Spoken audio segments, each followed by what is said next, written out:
오케이? 그러면 또 이어서 살펴보도록 하겠습니다. 우리는 지난 시간에 이제 우리가 어디서부터 왔고, 그리고 이제 어디로 나가야 되고, 왜 그런 방향으로 나가야 되는가라고 하는 걸 말씀드렸고, 그리고 이제 이 닥투백과 관련해서는 문장 벡터에 대해서 고민하기 시작하는 그런 어떤 첫 번째 사례로서 말씀을 드렸는데 우리가 그거를 생략하는 이유에 대해서도 좀 소개가 이제 필요했습니다. 그래서 이제 이 닥투백에 대해서는 제가 이제 지난 시간에 소개해드린 이유로 인해서 이제 생략하고 그리고 나서 이제 현재 상태의 어, 문장 단위로 처리를 해서 단어의 뉘앙스를 찾아내는 것이 중요한 거지 문장 벡터 자체를 만드는 것이 이제 중요한 게 아닙니다. 그래서 이제 그런 측면으로 우리가 이제 닥터백을 이제 평가를 했고요. 그러면 이번 시간에는 이제 RNN에 대해서 본격적으로 같이 이제 살펴보도록 하겠습니다.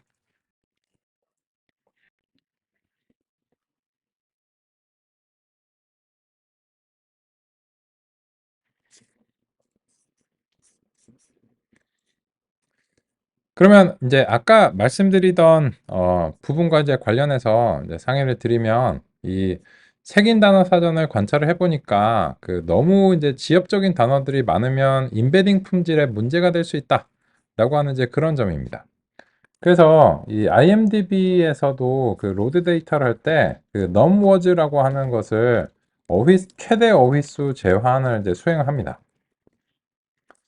그래서 그 이 어휘수를 이제 제한을 하는 게 그 예전에 이제 처음에 수행하셨을 때는 그 이 임베딩에 대해서 소개를 안 받으신 상태이기 때문에 굳이 어휘수를 왜 제한하냐라고 하는 점에 대해서 좀 공감하시기가 어려우셨을 텐데 요거는 제가 줄바꿈이 좀 이제 돼야 돼서 이렇게 이제 그대로 두셔도 됩니다. 요거 이제 저는 이제 보여드린 입장이기 때문에 조금 정리를 하겠습니다.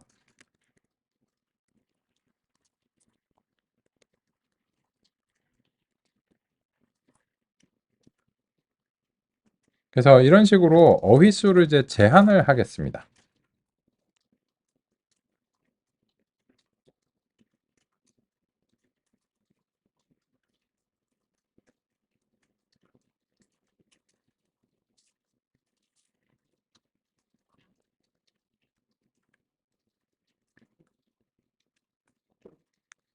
그러면 이 88,000여 개 거의 이제 10만 개에 가까운데 그 10만 개의 어휘가 골고루 다 사용될 것 같진 않고 그래서 이제 한 만여 개 정도의 어휘면은 웬만큼 충분한 이제 얘기를 할 수 있지 않을까 생각합니다. 이게 그 영어 같은 거 할 때도 그렇잖아요. 뭐 영어 그 뭐 타임즈는 뭐 몇만 단어다 뭐 이런 얘기하면서 이제 뭐 영어를 뭐 잘하려면 뭐 만 단어 뭐 이런 식으로 하잖아요. 만 개 정도의 단어를 구사할 수 있으면 그 언어에 대해서 웬만큼 이제 안다고 봐야 되고 그 이상의 어휘를 구사하는 거는 이제 배운 사람이죠. 식자. 그죠? 그래서 요 정도로 하면은 영화 리뷰 정도에 대해서는 이제 충분하지 않을까 생각합니다. 그러면 이제 우리 이제 2014년부터 2017년까지의 왕자를 차지했던 요 또 이제 17년은 조금 겹치니까 16년이라고 할까요? 예. 2014년부터 이제 2016년까지 이제 그 짧은 시간 동안의 왕자를 차지했던 RNN에 대해서 같이 이제 구성해서 살펴보겠습니다. 그러면 이제 우리 이제 모형을 create RNN이라고 이제 다음과 같이 이제 만들고요. 이 같은 경우에 이제 인풋을 받을 수 있도록 이제 구성하겠습니다. 이 인풋 같은 경우가 이제 어떻게 되어야 하는가라고 하는 점을 우리가 이제 같이 고민해 보기로 하고요. 근데 이제 고정되어 있으니까 좀 그냥 여러 번 이제 그 재활용하기 위해서 이렇게 하는 게 좋을 것 같고요. 그러면 이제 두 가지로 구성합니다. 첫 번째는 이 RNN은 인베딩을 활용하고요. 두 번째는 이 아래쪽에서는 이제 신경망을 활용하는데 이 신경망이 멀티레이어 퍼셉트론에서 그 RNN으로 이제 바뀌는 점이 핵심입니다. 그리고 나서는 이제 출력을 내는 점은 이제 동일하고요. 그러면 이제 먼저 인베딩부터 같이 한번 이제 정의를 해보겠습니다. 이제 요 인베딩이라고 하는 것은 레이어즈에서 인베딩을 통해서 케라스에서 이제 레이어즈를 이제 가져와야 되겠죠. 케라스 이제 레이어즈에서 인베딩을 이렇게 이제 가져온 상태를 가정하겠습니다.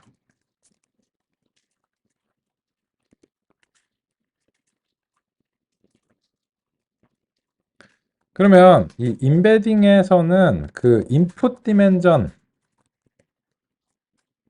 하는 것을 이제 정의를 해야 되는데 이 인풋 디멘전이 얼마이고 아웃풋 디멘전이 얼마인가 라고 하는 것이 이제 중요합니다.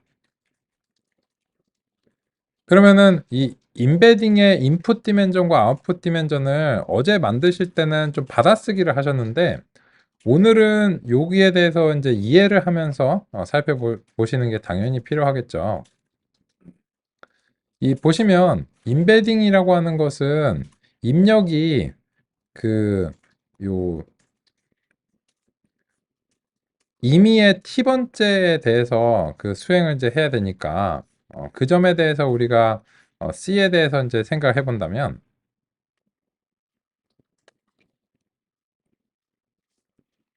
요 C라고 하는 것은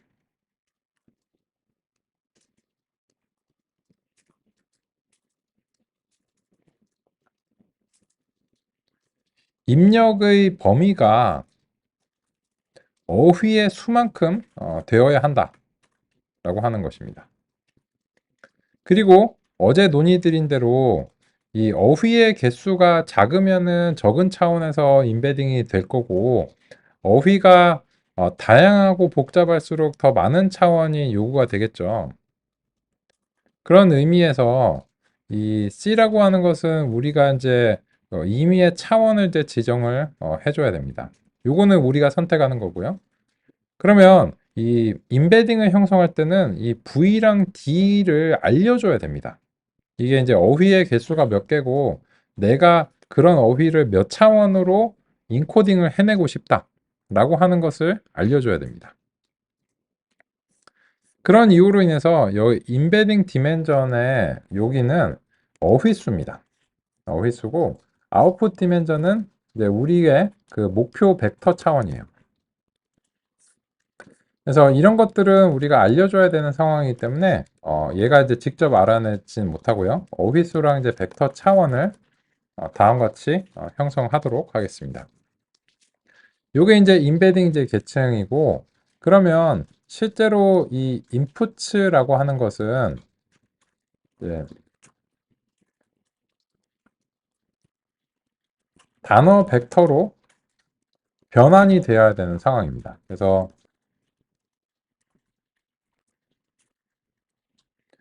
인베딩이라고 하는 계층이 정의가 됐고 그것이 인풋으로 처리가 돼서 단어 벡터가 되어야 합니다. 그러면 일단 이전과 마찬가지로 더 복잡해지기 전에 여기에 대해서 우리가 모형 구성을 이제 해보고 인풋가 들어오고 그리고 원래는 아웃풋가 돼야 되는데 지금으로서는 나중에 이제 그 아웃풋가 원래는 신경망을 이제 거쳐와야 되는데 여기까지 일단 먼저 구성을 하신 다음에 이제 단어 벡터로 이제 변환된 상태가 납득이 되시는지 그 점을 먼저 얘기를 해보면서 살펴보고자 합니다. 그러면 이제 그 이 모형을 우리가 이제 만들어 보겠습니다. 그래서 역시나 현재로서는 아직 이제 GPU의 그 혜택을 보기가 어렵기 때문에 CPU로 하겠습니다. 그러면 궁금하시겠죠? 도대체 GPU의 혜택은 언제 보는 것이냐? 트랜스포머와 미세 조정을 할 때는 GPU의 혜택을 봅니다. 그래서 이제 오늘 그 이제 RNN을 마무리하고 나서 이제 트랜스포머로 이제 가게 되면은 그때는 GPU의 혜택을 보니까 드디어 혜택을 이제 확인하실 수 있을 건 텐데 일단 RNN의 경우에도 GPU의 혜택은 볼 수 있습니다. 근데 관찰하는 시점에서는 굳이 필요하진 않으니까 잠시 하고요. 그러면 이거 나중에 GPU로 바꿔서 보려면 어떻게 돼? C를 G로만 바꾸시면 돼요. 그렇기 때문에 이렇게 이제 한정을 해 놓은 다음에 비교 분석을 하기 위해서 이렇게 제시를 하는 것은 제 생각에는 좋은 방법이라고 생각합니다. 그러면 이제 우리의 현재 모형이 create RNN을 통해서 이제 인풋을 받아야 되고 어휘수도 받아야 되는데 이 어휘수는 아까 지정한 어휘수를 이제 받아야 되고 벡터 차원은 우리가 이제 정해줘야 됩니다. 이게 100이라고 하는 숫자가 생각하기는 좋고 말하기는 좋은데 이거를 계속 쓰게 되면은 좀 고정관념을 가지실 가능성이 있을 것 같아요. 그래서 벡터 차원은 임의의 숫자가 가능하다라고 하는 측면에서 이제 256이 됐든 뭐 이런 식으로 하겠습니다. 근데 이 벡터 차원을 늘리거나 줄여야 되는 이유가 무엇이냐면 결과적으로는 이 어휘수에 영향을 받습니다. 그리고 어휘수에 영향을 받을 뿐만 아니라 얼마나 이제 이 어휘들이 뉘앙스가 다양해지는가에 따라서 요 두 가지가 이제 상호 연관이 있는데 이거를 그냥 짐작하는 방법은 좀 없어요. 그래서 결론적으로는 이 벡터 차원을 늘리거나 혹은 줄이거나 늘리거나 하는 이런 방식으로 이제 보면서 효과적인 벡터 차원이 이제 무엇인가에 대해서 결국 실험적으로 접근하는 것밖에 도리가 없습니다.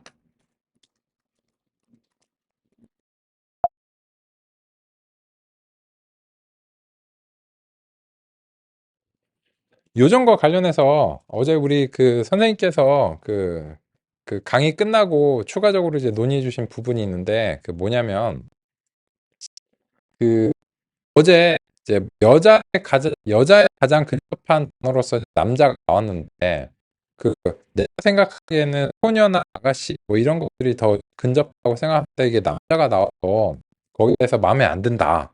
이걸 마음에 들게 하려면 어떻게 해야 되느냐. 그러니까 예를 들어서 이제 그 우리가 이제 요구하는 어떤 특수한 용어가 있는데 거기에 대해서 이제 판단이 좀 이제 동의하기 어렵다는 거죠. 그죠? 그러면은 거기에 대해서 이제 데이터를 더 늘리거나 하는 방식을 통해서 이제 접근해야 되는가 하면은 간단한 대답은 그렇다입니다. 실제로 더 이제 우리가 이제 보여주고자 하는 맥락에 가까운 그런 텍스트 말뭉치를 경험시켜주면 거기에 대한 경험이 증가하면서 이제 그런 식으로 이해할 가능성이 높아요. 그래서 제가 어제 든 예시가 뭐였냐면 그 유튜브 보다가 어떤 유튜버가 저기 아름다운 막 경치 보면서 이야 가관이다 이렇게 말씀하는 거예요. 조금 동의하기 어렵거든요. 그러니까 보통 사람 야 자관이다 이렇게 하는데 그분은 가관이다 하는데 그거를 약간 비꼬는 투도 아니야. 본인은 진짜 감동을 받으신 거야. 근데 가관이라고 말씀하셔서 그러니까 그거는 내가 잘못된 건가 이렇게 생각했었거든요. 이제 답글을 보니까 많은 사람들이 가관이라고 하는 말은 좀 이렇게 하는 그런 반응이 있는 걸로부터는 제가 느끼고 있는 그런 뉘앙스 많은 사람들이 공감을 한다고 생각했거든요. 근데 또 거기에 대해서 또 약간 쉴드 쳐주시는 분들도 계시잖아요. 그래갖고는 가관 단어 찾아봐라. 아름다운 장면. 아름다운 그죠? 가관. 그래서 그것도 틀린 말은 아니다. 그래서 그렇게까지 시기할 만한 내용은 아닌데 약간 저는 이제 가관이라고 하면 야저 가관이다. 약간 이런 느낌이잖아. 약간 비꼬는 투잖아. 저는 그렇게 느꼈거든요. 제가 알고 있는 어떤 뉘앙스는 그렇고 근데 그런 것들이 사람마다 조금씩 경험이 다르다는 거예요. 자기가 이제 주변에서 이제 겪은 사람들이 그렇게 얘기를 하면 자기는 이제 그렇게 아는 거죠. 그래서 이 단어라는 게 그냥 사람들끼리 정하기 나름이기 때문에 그게 뭐 반드시 이제 맞 틀리다기보다는 약간 북한 사람들이랑 남한 사람들 좀 그렇지 않아요? 뭐 이렇게 드라마 같은 거 보면 괜찮으신가요? 뭐 이렇게 하면 일 없으면 그게 무슨 말일까? 이게 기분이 나빠야 되는 걸까? 내가 괜찮냐고 물어봤는데 일이 없다니? 그게 무슨 말이지? 그러니까 그 문화가 다른 거잖아요. 그죠? 그래서 이제 이 벡터 차원을 이제 선택하고 이런 것과 관련해서는 벡터 차원을 늘리고 줄이는 것도 되게 중요한 거고, 그리고 어떠한 데이터를 경합시켜 줄까가 되게 중요해요. 실제로 그 블룸버그라든지 이런 데서는 챗GPT를 나중에 좀 보여드릴 텐데 그 독자적으로 다시 훈련시켰어요. 이 챗GPT를 그 금융 데이터에 특화된 챗GPT를 만들었다고 이제 홍보를 하고 있거든요. 왜 그러냐면 그 어제도 말씀드렸지만 지금 사용하시는 오픈 AI 챗GPT가 종종 그 사실이 아닌 답변을 말하는 거를 헐루시네이션, 우리말로는 환각이라고 번역하고 있는데, 환각이라고 번역을 하는 게 조금 바람직한가에 대해서 잘 모르겠어요. 환각, 요새 이제 마약 이런 얘기가 나와가지고 헐루시네이션 이러면 이렇게 제 생각에는 환각이라고 헛소리 이 정도로 이게 얘기하면 어떨까 싶은데 왜 그럴까요? 어떻게 생각하세요? 오픈 AI, 지금 챗GPT들 잘 사용하고 계시잖아요. 이 강의 보면서 뭐 코드 같은 것들을 물어보시고 계시잖아요. 아주 좋은 방법이죠. 아주, 그러니까 20세기 프로그래밍, 2020년 프로그래밍 방법인데. 왜 얘가 소리를 종종 할까요? 가끔씩. 대단한 자신감 가지고 얘기했거든요. 왜 그럴까요? 인터넷의 문서로 학습을 했다는데, 인터넷에 있는 문서가 사실인가요? 인터넷에 있는 문서가 진리인가요? 위키백과 말고도 수많은 문서들이 존재하잖아요. 사람들이 게시판에서 막 토론하잖아요. 뭐가 옳고 그르다 이런 얘기도 하잖아요. 그런데 그것들이 다 올바르진 않습니다. 그런 이제 논의 과정을 거쳐서 그럼 우리가 블로그 딱 찾아보면 그 블로그에는 항상 동작하냐는 거죠. 그렇지 않거든요. 거기서 틀린 의견도 대단히 많고 맞는 의견도 많고 그렇죠. 근데 그렇다면 이 챗GPT가 옳고 그른 거를 어떻게 구분할 수 있을까요? 정답은 구분은 못한답니다.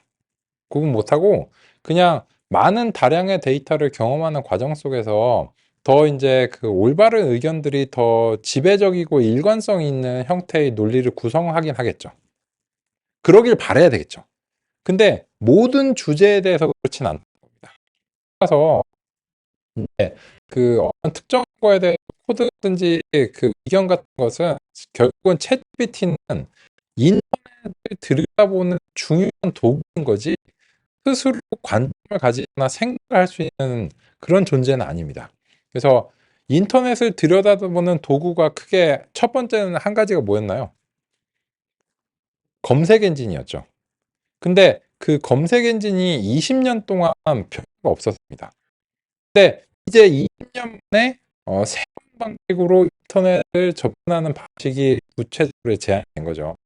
그런 측면에서 보셨을 때 그 어제 논의드린 점이 중요한 점이고, 그래서 결과적으로는 지금 오픈 AI의 챗GPT라든지 이런 챗봇들이 헛소리를 하는 거에 대해서 너 왜 헛소리를 했냐 이렇게 물어보고 그거를 원인을 분석하는 게 결과적으로는 쉽지 않습니다. 왜냐하면 3천억 건의 문서 중에서 어떤 것에서 헛소리가 있었는지 알 수가 없잖아요. 그래서 그런 측면에서는 사실 조금 이제 분석이 어려운 편이고, 그러면 해법은 뭐야? 더 양질의 데이터를 제공을 하기 위해서 노력을 하는 수밖에 없. 근데 그 양질의 데이터의 규모가 그럼 얼마나 돼야 돼? 천억 건 우리는 못할 것 같은데? 좋은 소식이 있어요. 제가 이제 최근에 문서 보니까 1,000건 정도 범위 내에서 양질의 데이터를 제공해도 그 상당히 성능이 향상되는 이런 어떤 효과가 있었다라고 하는 걸로 우리가 희망을 가져볼 수 있는. 그래서 미세 조정 시점에서 수백에서 수천 건만 좋아져도 희망을 가져볼 수 있기 때문에 사람들이 현실적으로 할 수 있는 범위에 어느 정도 개선이 될 가능성이 있습니다. 이제 그런 점을 염두에 두시고 보시면 되겠습니다.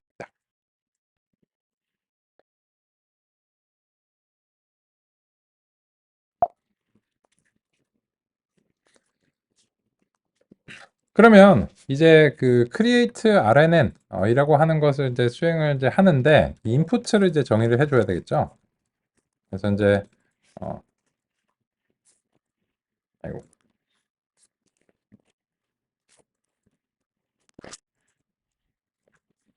인풋을 정의하겠습니다. 여기서 이제 이 shape이라고 하는 것은 그 가변 길이로 설정하는 것도 가능해요. 그래서 이제 지금의 경우에는 그 문서들이 임의의 길이로 되어 있기 때문에 그래서 이제 none이라고 이제 설정하고요. 그리고 정수인 코딩이 되어 있는 상태이기 때문에 뭐 int 64 이런 식으로 설정을 이제 하겠습니다. 그러면 아직 신경망 부분은 안 만들었어요. 여기는 이제 그 투두죠. 아직 안 만들었고, 그래서 이 모형에 대해서 일단 여기까지 수행을 해서 서머리를 먼저 이제 호출을 해보고, 그죠?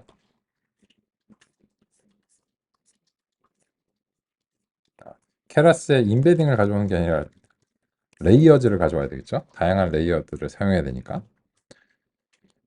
여기서 오타가 뭐 하나 있나 보네요. 인베딩, 인데딩이 됐네요. 뭐 대체로 이제 저런 건 못합니다.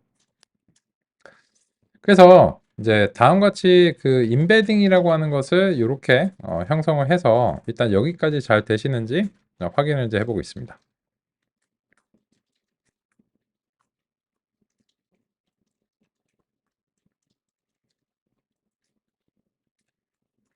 그러면 이 인풋이라고 하는 것은 여기서 그 소개를 이제 드리자면 여기서 쉐입을 이제 넌으로 설정한 것은 그 가변 길이인 경우에 이렇게 설정하는 것이고요. 왜냐하면 문서들이 길이가 다양하기 때문입니다. 그리고 dtype int 64로 수행한 것은 요거는 이제 정수인 코딩이 되어 있음을 시사하죠. 그렇습니다. 그러면 이 인풋가 이제 가변 길이가 이제 들어올 수 있는 상황이기 때문에 여기서 이제 인베딩 쪽에서 같이 한번 이제 보겠습니다. 그럼 이제 모델이 이제 들어오고 아웃풋 쉐입이 있는데 인풋 레이어에서 이게 none하고 none이 되어 있어요. 그러면 이게 도대체 무슨 의미가 있냐라고 생각하실 수 있는데 요 첫 번째 너는 무엇이냐면 이 문서의 개수 혹은 이제 표본의 개수라는 의미에서 샘플즈의 약자로 S라고 이제 쓰겠습니다.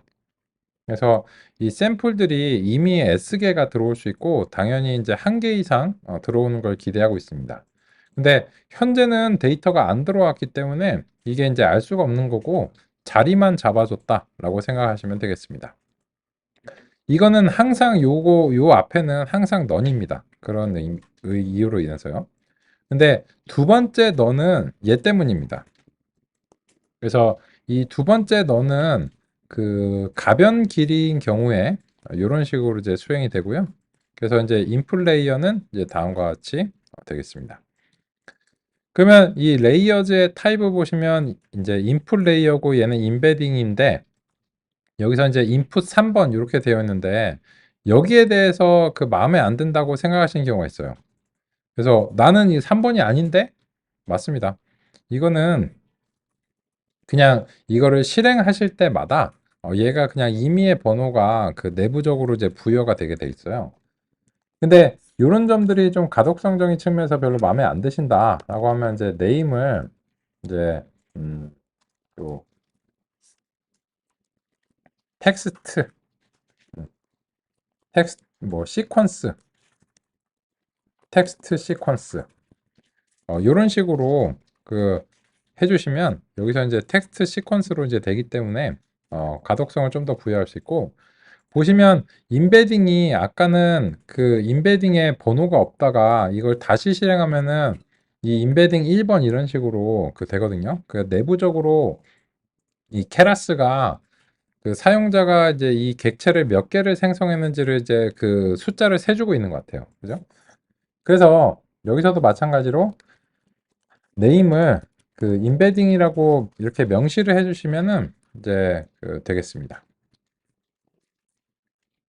여기서 하는 게 아니라 저 안에서 해줘야죠.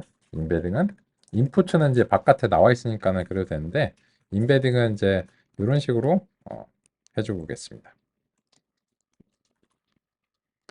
그래서 이제 그 텍스트 시퀀스가 인베딩을 거쳐서 그 다음과 같이 이제 나가는 상황입니다. 그러면 이제 요 단어 벡터가 이제 그 임베딩이 들어와서 임베딩이 이제 나왔는데, 그러면 여기에 대해서 같이 한번 요 임베딩의 출력에 대해서 보겠습니다. 요 첫 번째 넌은 S계가 그대로 이제 가는 것이기 때문에 그 이후로부터는 첫 번째 넌에 대해서는 별로 신경 쓰실 게 없습니다. 근데 이 그렇기 때문에 요 각각의 개별 출력은 대체로 이쪽에서 고민하시면 되고 이쪽을 확인하시면 되는데, 여기서 이제 넌이 나온 거는 이 임베딩에서 그 몇 개가 들어올지 모르기 때문에 나도 모른다라고 하는 건데, 하여튼 몇 개가 들어오진지 간에 내가 256자리의 벡터로 만들어 줄게 라고 하는 점은 이제 알 수 있습니다. 그러면 여기서 보시면 매개 변수의 개수가 256만 이라고 하는 이제 수치를 확인할 수 있는데, 어, 이 점이 이제 왜 그런가, 이런 것들도 같이 한번 이제 확인해 보겠습니다. 이거는 왜 그럴까요? 이 수치 뭘 근거로 한 것일까요? 이거는 C라고 하는 행렬의 크기를 생각하면 되시는데, 여기가 이제 V개고 여기가 이제 D개이기 때문에 얘 그 전체 크기는 V 곱하기 D만큼이 됩니다. 근데 지금의 경우 우리가 어휘의 수를 만으로 이제 설정을 했고요. 거기다가 벡터의 크기를 256으로 설정했기 때문에 요거를 그냥 딱 곱하면 256만이 됩니다. 그래서 요 내부적으로 매개 변수가 256만 개가 있다는 것이고요.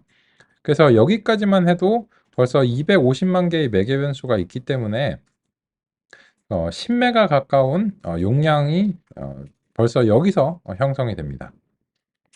근데 여기서 보시면 이 250여만 개의 매개 변수들이 훈련 가능하도록 설정이 되어 있는데, 왜 그러냐면 여기에 있는 값들은 훈련을 진행하는 과정 속에서 적절한 값으로 설정이 됩니다. 그 경험을 언제 하셨냐면 어제 워드 투 백을 하면서 15분에서 30분간의 그 훈련 과정이 있었고, 그 훈련 과정 속에서 이것이 이제 형성됐다라고 할 수 있습니다. 그래서 이제 여기까지 우리가 이제 분석을 이제 수행해 봤고요. 그러면 이제 넌하고 256이라고 하는 형태는 왜 나오는가에 대해서 같이 한번 얘기를 해 보도록 하겠습니다. 요거는 그 그림이 조금 그 고차원이라서 복잡해서 제가 이제 미리 그린 그림으로 좀 상의를 드리도록 하겠습니다. 그래서 요 임베딩 계층에서는 이제 입력 시퀀스가 이제 들어오면 인풋 디멘전이 요게가 이제 V개가 되고 아웃풋 디멘전이 이제 D개가 되는데, 그러면 예를 들어서 그냥 생각하기 좋게 어떤 임의의 그 X가 3개짜리 요런 그 3개라고 가정할게요. X라고 이제 부르면 안 되겠네. W라고 불러야 되겠네요. 그래서 이제 가변 길이는 좀 생각이 번잡스러우니까 W1, W2, W3이 3개가 들어와서 이것이 C라고 하는 임베딩 계층을 이제 거친다라고 하겠습니다. 그러면 결론적으로 이 W1은 임의의 크기에 D자리의 벡터가 이제 되어야 합니다. 그래서 이것이 이제 X1이라고 할 수 있고요. 그러면 이제 W2도 마찬가지로 임의의 D자리 벡터가 되고 얘가 X2가 되어야 되고, W3의 경우에도 임의의 D차원짜리 벡터가 돼서 X3, 이런 식으로 전개가 될 필요가 있습니다. 따라서 이 C에서는 전체 그 V개만큼을 준비를 해놓고 기다리는데, 실제로는 이 단어들이 들어왔을 때 그 해당하는 단어들에 대응하는 벡터들이 골라지는 겁니다. 그러다 보니까 이 실제로 임베딩에서 출력을 하는 것은 이제 배치 크기를 S라고 부를게요. S 바이, 그리고 이제 입력 시퀀스의 길이 지금의 경우에는 3개겠죠. 요 구체적인 예시에서는. 그리고 나서 이 단어 벡터의 크기 D개 이런 식으로 이제 나오게 됩니다.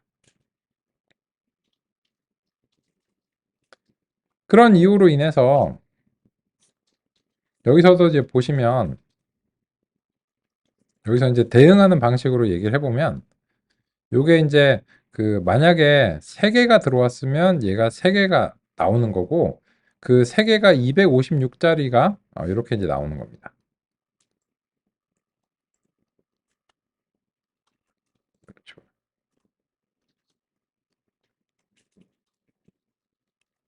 그래서 그런 점들을 처음으로 논의드리기 때문에 이제 그 신경망에서 인베딩이 왜 그렇게 형성되는가 구체적으로 분석을 한번 해봤습니다. 한번 이해하시면 다음부터는 똑같습니다.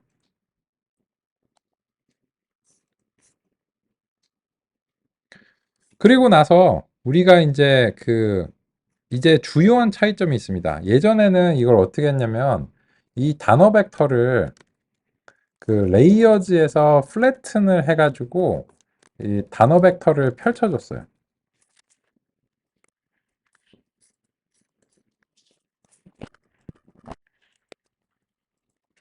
이렇게 해줬는데 이렇게 하면은 그 순서 정보가 보존이 될 수가 없겠죠.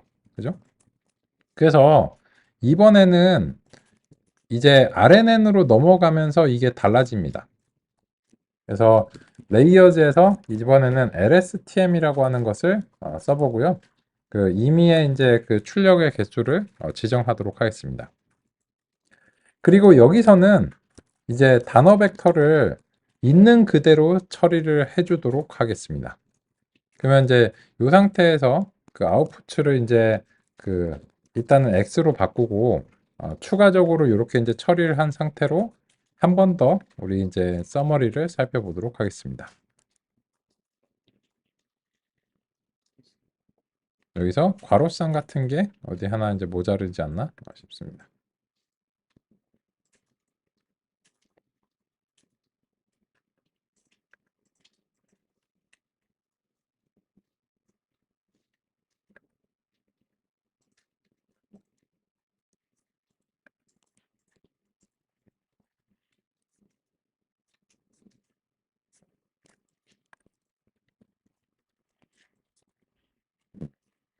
아마 뭐 그 공백이라든지 이런 게 조금 잘못 들어간 것 같고요. 지웠다가 다시 하니까 잘 되는 것 같습니다. 그러면 이제 보겠습니다. 이제 요 LSTM이라고 하는 것이 그 RNN에 대해서 이제 RNN을 사용하실 때는 주로 이제 LSTM, 롱통 숏텀 메모리를 줄여서 말하는 건데 요게 RNN 계층이 바로 이제 이겁니다. 그러면 이제 보시면 이제 요 LSTM이라고 하는 것이 이제 RNN이라고 하는 것을 명시하기 위해서 요게 이제 RNN이라고 이름을 주겠습니다.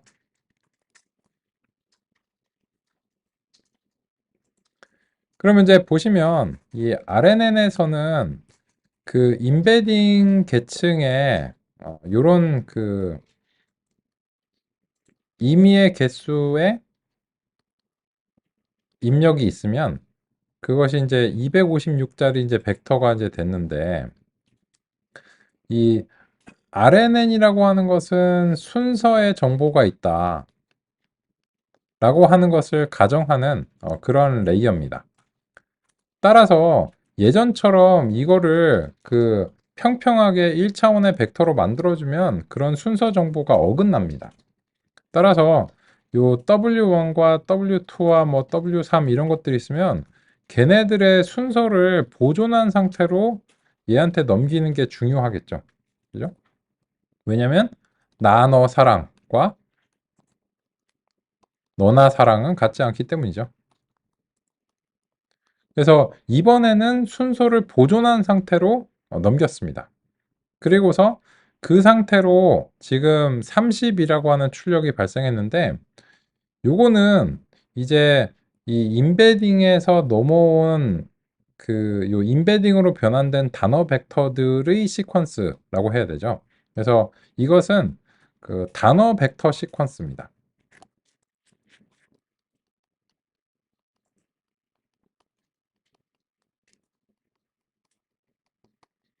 근데 여기서 이제 굳이 시퀀스라고 하는 용어를 그 왜 도입을 했냐면 순서 정보를 보존하고 있어야 되기 때문에 이번에는 이제 시퀀스라고 명시하겠습니다.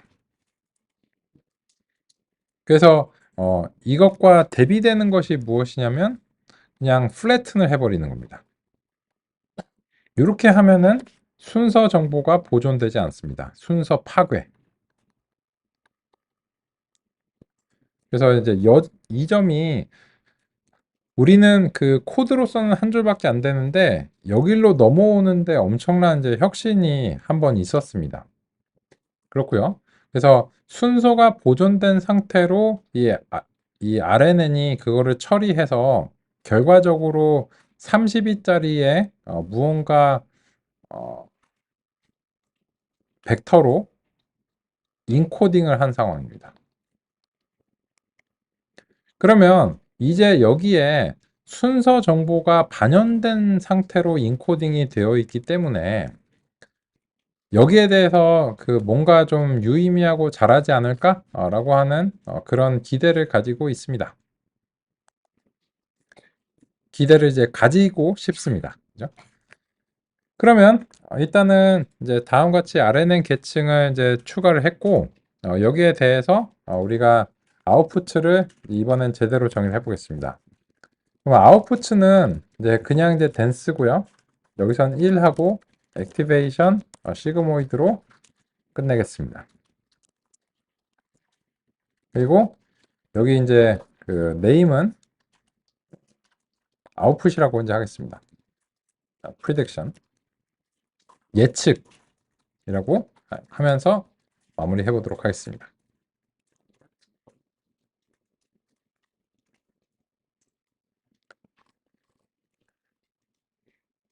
그러면 이제 여기서 요 시그모이드를 왜 했고 이제 1을 왜 잡았는가에 대해서 말씀을 드리면 이런 점들이 그 이전 과정들에 오셔서 논의가 필요할 수도 있는 내용들인데 여기서 이제 지금 시점에서는 그 간결하게 리뷰로 말씀드리겠습니다.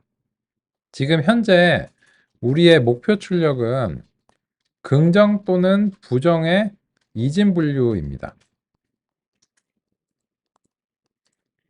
네, 이진 분류인 경우에 지금 신경망의 마지막 출력층을 다음과 같이 한 개의 출력을 발생하도록 할 수 있는데 요 액티베이션 시그모이드를 하게 되면 어떤 임의의 값을 시그모이드로 처리를 하게 되면 얘는 그 영일 범위로 무조건 변환이 되게 됩니다.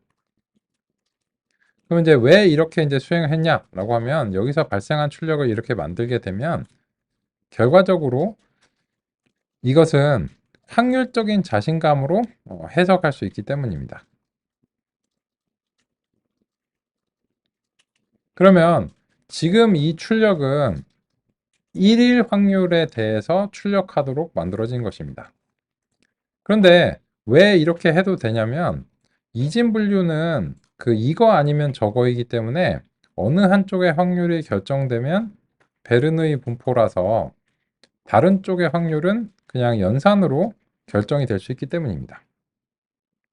그래서 이 이진 분류에서는 2로 할 수도 있는데 그렇게 되면 쓸데없이 매개 변수가 증가하기 때문에 요거를 이제 하나로 잡고 다음 같은 방식으로 처리를 하는 것입니다. 그러면 이제 보시면 이제 그 RNN이 되고 나서의 상황들은 임베딩이 RNN에 되면 여기에 이제 순서를 보존한 상태로 이제 가고 RNN이 이제 현재 상태를 계산하는 과정에서 현재 입력도 중요한데 그 현재 입력을 계산할 때 과거의 상태를 반영하도록 되어 있습니다. 그래서 이런 구성 때문에 RNN을 순서를 보존한 상태로 이제 넘기는 거고요. 그래서 그 상태를 1차원짜리의 벡터로 인코딩을 해냈습니다. 그러면 여기까지 내려오면 여기에 이 1차원 벡터에 순서라든지 단어 임베딩에 그 정보가 여기에 녹아 있어야 되는 겁니다. 그러면 여기까지 하면은 거기서 이제 순서 정보가 반영됐다고 봐야 되고, 그 다음에는 얘가 1차원의 벡터이기 때문에 그냥 평범한 댄스한테 넘어갈 수 있습니다. 그러면 여기서는 왜 RNN을 안 썼냐 라고 생각하실 수 있는데, 이거는 그 용법이 다릅니다. 왜냐면 이 RNN은 누구의 처리를 위한 것이냐면 이 단어 벡터들을 처리하기 위한 용도로서 이제 사용이 된 거고요. 이 댄스는 누구를 위해서 있는 거냐면 마지막에 최종 출력이 그래서 0번이냐 1번이냐, 긍정적이냐 또는 부정적이냐 라고 하는 임의의 레이블을 위해서 존재하는 겁니다. 그래서 이런 임의의 레이블과 이 단어 시퀀스, 단어 벡터 시퀀스들의 관계가 어떻게 되는가를 처리해 주기 위해서 여기서 이제 댄스가 존재하는 것이기 때문에, 이 부정이냐 긍정이냐는 얘네들은 시퀀스가 아니죠.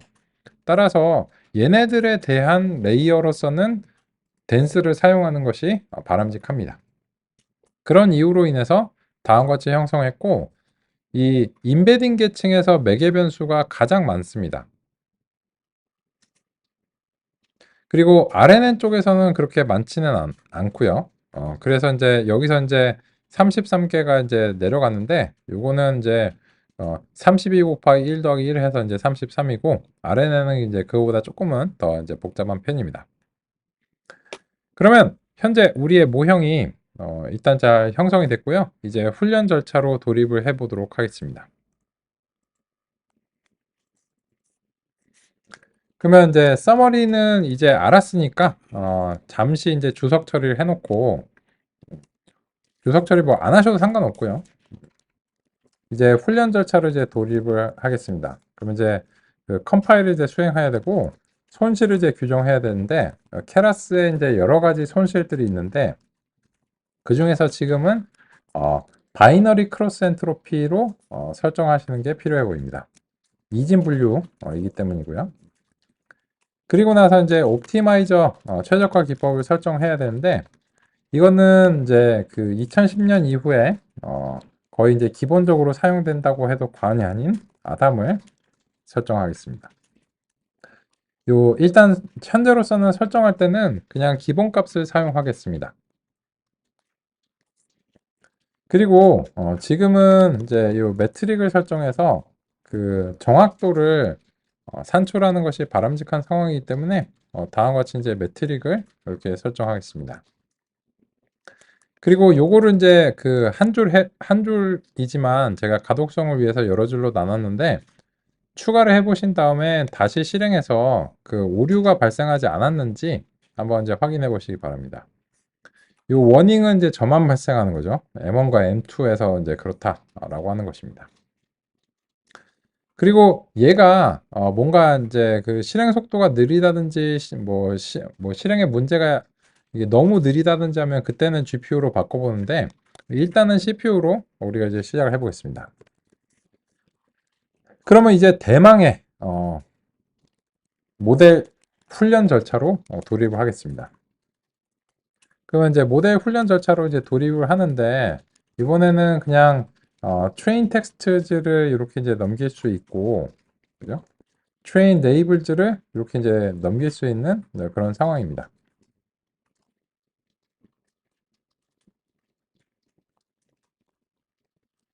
그리고 나서 여기서 이제 그 배치 크기는 우리가 적당하게 뭐 128개 이렇게 설정하고요.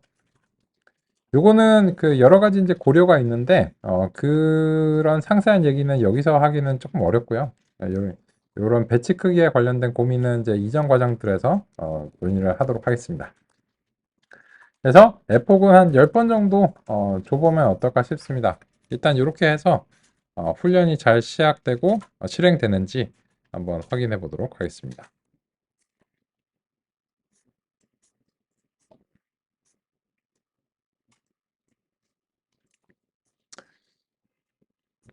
요 과정에서 보시면은 이제 그 요 numpy 어레이를 텐서로 바꾸는 데 있어서 리스트는 안 된다 이렇게 이제 나오는데요.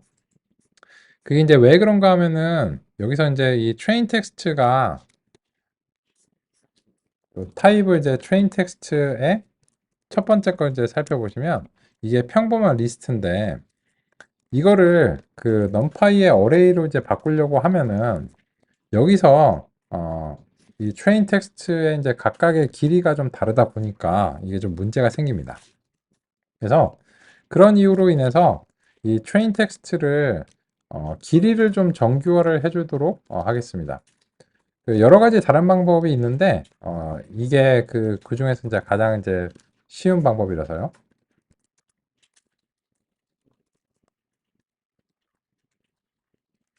헤드 시퀀스라고 하는 것을 이제 수행하도록 하겠습니다.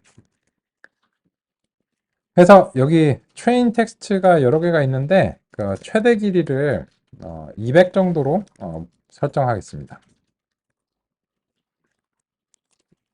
그러면 이제 요 X트레인이 다음과 같이 이제 그 정규화가 되고요. 이거는 이제 시간이 오래 걸리는 작업은 아닙니다. 그래서 이제 같은 방식으로 이 시퀀스에서 패드 시퀀스를 이제 수행하고요. 그리고 테스트 텍스트에 대해서도 맥스 랭스를 200으로 이렇게 이제 설정해서 X 테스트 이런 식으로 두 가지를 다 이렇게 정규화를 좀 하겠습니다. 그리고 나면 이 두 가지 모두 이 과정 속에서 ND 어레이로 변환이 수행되게 됩니다. 그러면 사실 진정한 의미에서 얘는 가변 길이는 아니죠. 그 최대 길이가 이제 200이니까. 근데 그 왜 이 패드 시퀀스를 이제 하냐면 이제 이게 정규화가 됐지만 그 만약에 길이가 모자르면 나머지를 이제 0으로 채워주는 거고 그 길이가 이제 이렇게 되면은 이제 0이 좀 덜 채워져 있는 거고 많으면 잘리는 거예요. 근데 그런 측면에서 이게 전체 형식은 200이로 통일이 되긴 했지만 의미적으로는 가변 길이를 반영을 하긴 하는 겁니다. 의미적인 측면에서는요. 그래서 이제 그런 측면에서 다음과 같이 이제 살펴볼 수 있고요. 그래서 가장 간단한 방법 중에 하나라서 요거를 이제 선택을 하겠습니다. 그리고 나서 이제 이 트레인 텍스트를 X 트레인으로 바꿔가지고 다시 한번 시도해 보도록 하겠습니다.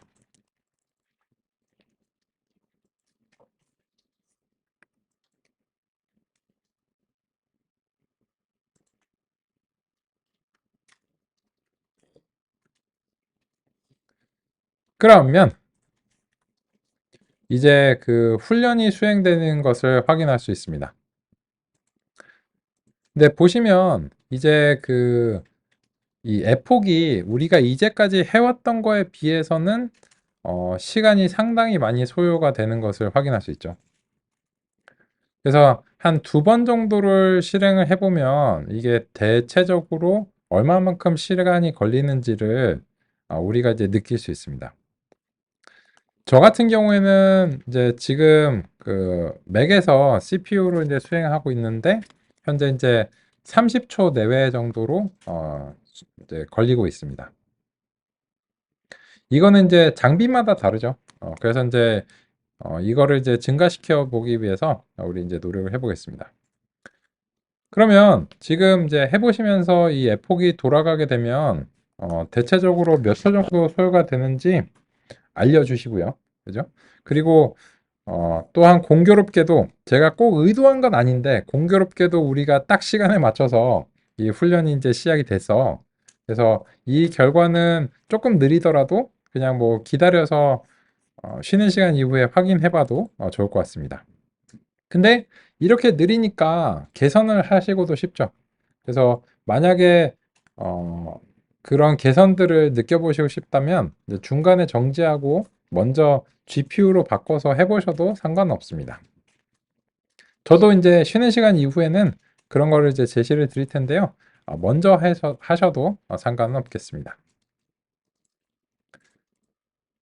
5일차 노트북 공유가 되어 있고요. 우리는 쉬는 시간 이후에 이어서 살펴보도록 하겠습니다.